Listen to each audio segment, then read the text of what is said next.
Hey guys, Brian from Boas here. The 2022 Boa breeding season is now officially in full swing, and today I want to give you guys an update on how it's been going so far at this early stage. I've been getting a lot of questions from you guys also about what baby boas I might have available and how you could go about acquiring one of these babies. It's going to be hopefully born in 2022, and I'm going to answer those questions. I'm also going to show some of my holdbacks from previous years like this one, just so you have a good idea about what you can potentially expect from me for my breeding operations in 2022. So be sure to stay tuned for that. So right now we're about a month into the breeding season. I started off in early November, started cooling my temperatures, just dropping the temperature a few degrees at night every few days. My cycling for breeding involves dropping the temperature a total of about 15 degrees Fahrenheit just at night for 12 hours, and then I have the normal temperatures during the day. So basically I drop the temperature about 2 to 3 degrees about twice a week, and I started doing this back in November, and so I reached the full cooling a few weeks ago in late November. And they're going to stay in this cycling for about 2 months or so, probably until mid-January or so, depending on how it goes. And so basically during the day I have the normal temps. My heat hot spot is about 88 degrees or so, 85 to 88. It's a little bit cooler than it is during the rest of the year. The cool side is about 75 to 80, but then at night there's really no hot spot. The temperature drops down to about 75 throughout the enclosure. And I have this cool temperature from 8 p.m. until 8 a.m. And so I started my cooling a little bit earlier this year. Normally I wait until December, but I thought I'd start in November. I've seen a lot of people are having boa births much earlier than I, sometimes as early as like February and March. So I thought I'd see if starting a little bit earlier would allow me to produce boas earlier, as well as would it increase my success rate, because then I can have the boas paired up for a month longer than I normally do. And so I also varied my breeding by pairing up right at the beginning of the cooling for many of my pairs. And so some of them have already been together for about a month. I've been putting the pairs together over the last few weeks, and I put my final pairing together about a week and a half ago. So far so good. I got a really exciting lineup this year, lots of variety, lots of different locality boas, different subspecies of boas, lots of red tails, lots of dwarf boas, and I even have some morph boas, which is a first for me. I've never produced any morph boas yet, but some of my morph breeders that I've been growing up are ready to go, and so we'll see what happens with those. It should be pretty exciting. Regardless, I think I'll have a lot of really cool boas to offer in 2022. Just to show you, this is a Suriname that I produced in 2018, one of my holdbacks. And so Surinames are one of the types of boas, Suriname Redtails. These are one of the types of boas that I've really consistently produced. Somehow I have luck with these. And so I have several pairings this year, so hopefully we'll have some really nice Suriname Redtails born in 2022. So right now, with all these pairs paired up, my plan is to leave them together until about early to mid-January. And so around early to mid-January, I'm going to start reversing the cooling. They'll go back to their normal temperatures. They don't have the nighttime drop. And so they'll have been together for about 2.5 months or so. So hopefully lots of time, to get things done. However, after that, basically I will separate the pairs. I will feed each animal in a separate enclosure, and it's a home enclosure. And then after a week, they go back. And so then they stay together for about a month or so.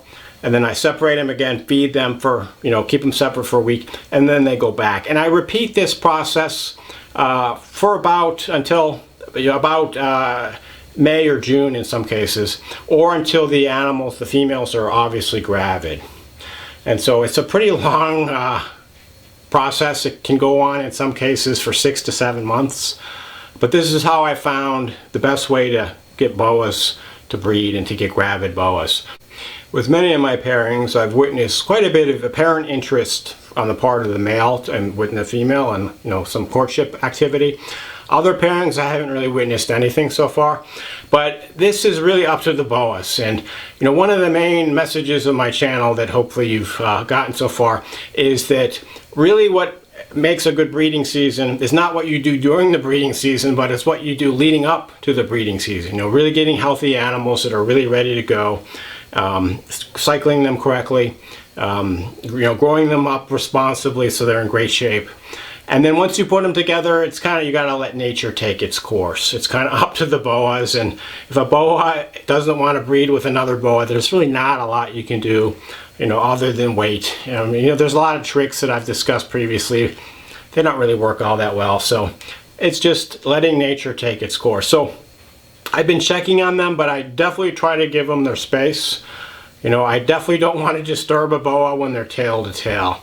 And so basically when I put the male in, sometimes I'll see the male's really interested, and the male will basically kind of get on top of the female. You'll see like his head is kind of lined up with her head, and their bodies are kind of parallel. And the male has his tail around the female's tail, and he's, you know, trying to hold on and trying to copulate.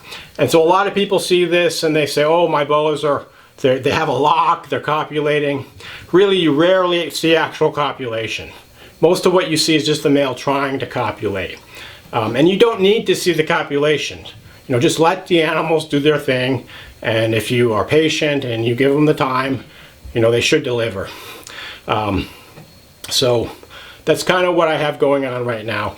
And, you know, ironically, I'm actually less busy with a lot of snake tasks at this point, because it's just letting the animals do their thing, you know, and not really interrupting them too much and just letting nature take its course.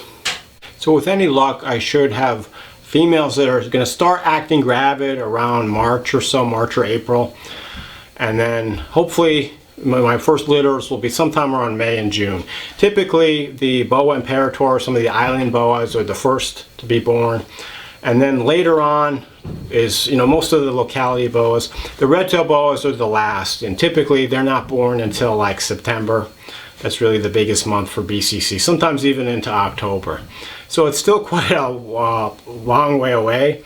You know, I talk about a Boa breeding season. Really, breeding Boas is a year-round event. There's really never a time where I'm not doing something which is ultimately going to lead to the next generation of baby Boas. So it's really not a pastime that you can really take a vacation from. You always have to be thinking about the next step in the process, you know, to keep your breeding operation moving forward. So I've had quite a few questions, and I'm going to try to answer some of those now. And so one question I've already gotten from several of you guys is, you know, how do your pairings look so far? Have you seen any locks? You know, what looks like is going to be successful for you in 2022? And it's really way too early for me to tell for sure. You know, as I mentioned, I've seen obvious signs of interest in some males. I've seen no signs of interest in some of my other pairings, but I just have to let them do their thing. And I don't try to guess which ones are going to become gravid at this point. I've had instances where Boas showed all kinds of apparent breeding activity. The male was constantly courting the female and trying to mate, and this went on for months, and then the female didn't become gravid. And then I've had other pairings where I see nothing. No apparent signs of interest with the male. Often he's just sitting at the other end of the cage away from the female, and the female becomes gravid. So, and that, it wasn't a parthenogenesis litter because the babies look like the male. So anyway, you can't really tell. What I'll say is, based on my previous breeding, you know, as I mentioned, Surinams like this one breed really well for me. And again, I don't know exactly why. You know, I'm lucky to have Surinams that breed well. So hopefully we'll have some really nice Surinams and maybe some other redtail localities as well in 2022. Another true redtail that I have paired up in 2022 are my Peruvian true redtails like this one. This is a female that was produced here in 2020. And so I don't have as much success with the Peruvians. For some reason, the Suriname seem to always take for me. Peruvians is kind of 50-50. Sometimes I pair them up and nothing happens.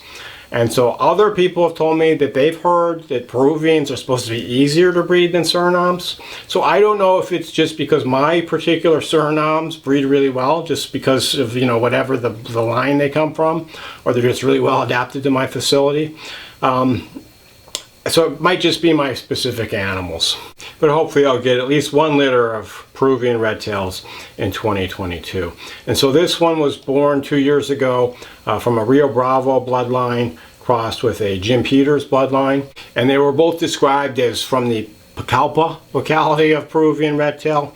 Although, as you may have heard me comment in some of my previous videos, I'm kind of skeptical that there's any real difference between the Iquitos versus the Pucallpa Peruvian, and I did a whole video on this, so check that out if you want more information. But this one is from all Pucallpa background. And so a couple more questions I've been getting. A lot of people are asking about waiting lists and, you know, how they can reserve an animal. And so I don't do waiting lists. You know, my terms are first come, first served once the babies are ready to go. So typically they need at least about 1.5 to 2 months to be acclimated after they're born, and then they're available for sale.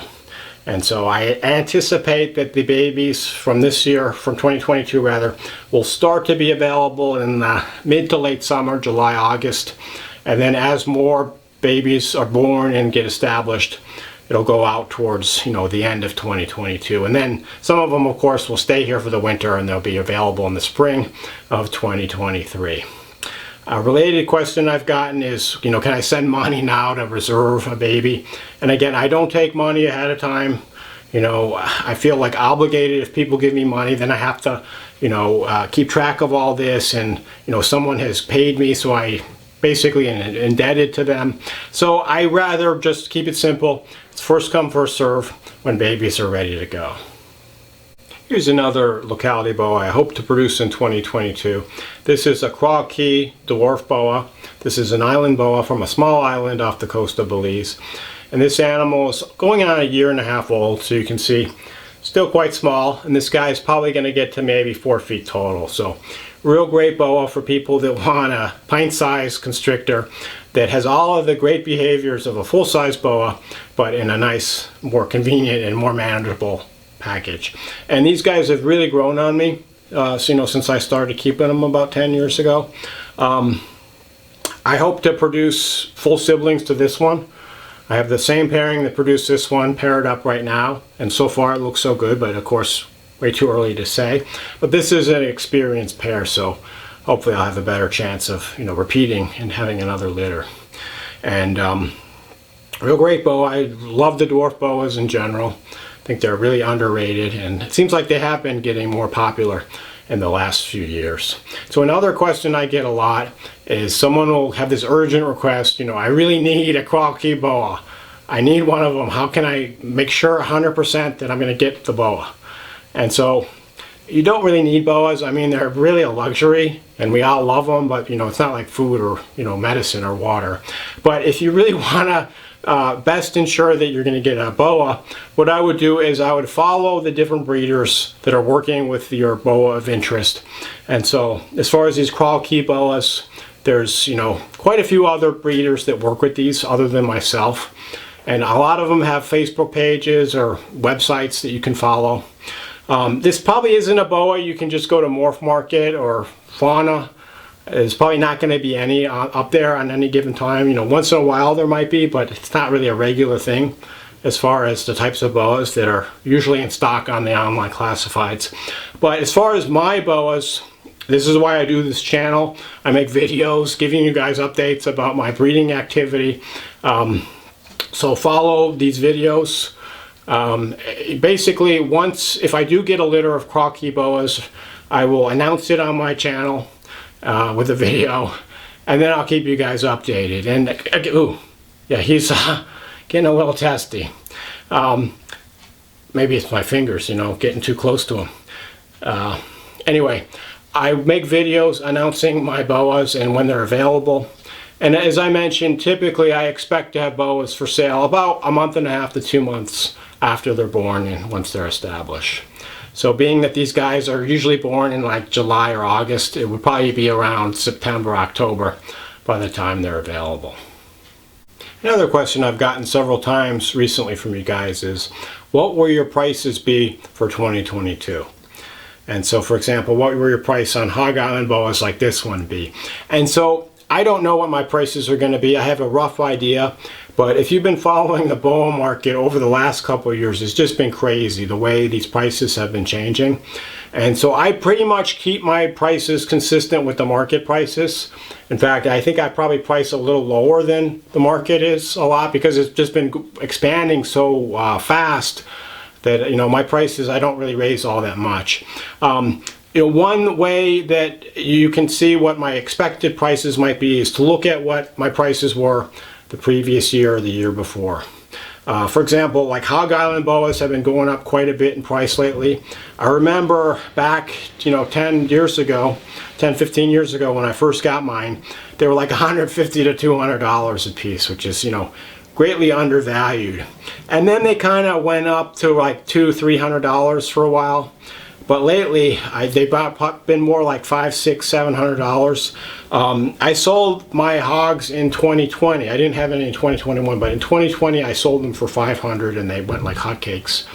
And what's really strange is I haven't even seen any really pure Hog Islands available lately. And I've been seeing more and more people selling boas, which are obviously not Hog Islands, and claiming they're Hog Islands. It was just on Morph Market. Looks like someone has, it just looks like a normal Colombian boa, and they're calling it a Hog Island, and it's like $600. So hopefully you guys don't buy any of these boas which are claiming to be Hog Island and they're not. You know, another alarming thing is all of these like hypo hogs and all these crossbreeds, and people just call them Hog Islands, you know. No, it has some Hog Island genes in it, you know, but it's not a Hog Island. Once you cross it with a non-Hog Island, it's never going to be a Hog Island again, because that's you can't, you know, uncross them. So keep the Hog Islands pure like this one. This is a 2019 baby, and I actually have a pairing, the same pairing that produced this one, going on this year, so hopefully we'll get more babies. This one was produced from a Sears bloodline male that was bred by Vin Russo, with a female from another bloodline that I got from Ron Greenberg. And I really like this combination. This is just a really super colorful animal. It's got lots of pinks and oranges and coral colors, and lots of green and blues as well that are a little more subtle. And I also love the speckling on this animal, but just a really beautiful example of the Hog Island locality boa. A little bit more about my pricing. Basically, I won't know until I have the litter about what the price might be, because if I have a smaller litter, I'll probably going to price them a little bit higher. If I have a larger litter than expected, I'll probably price them a little bit lower than I may have priced them. And then it also depends on which ones I want to hold back, if any.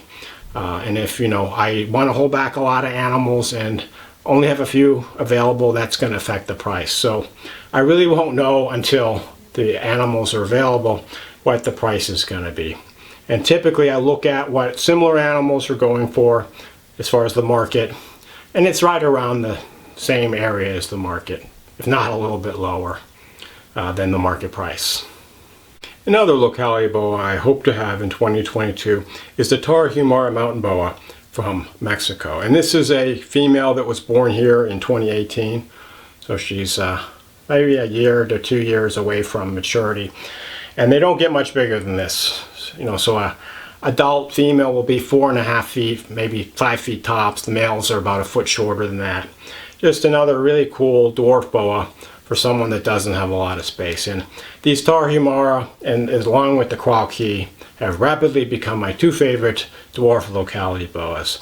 Looking at this animal, you can see why. They have this really beautiful dark coloration, this really intricate pattern, and they have a lot of subtle colors as well. And this animal actually has quite a bit of pink. So this is from a crossing that generated lots of really high pink offspring. And I really love the looks of this animal. Some people refer to these as mini Argentine boas because they're a really dark boa. They have a similar kind of pattern to the Argentine, this kind of reticular network or net-like pattern.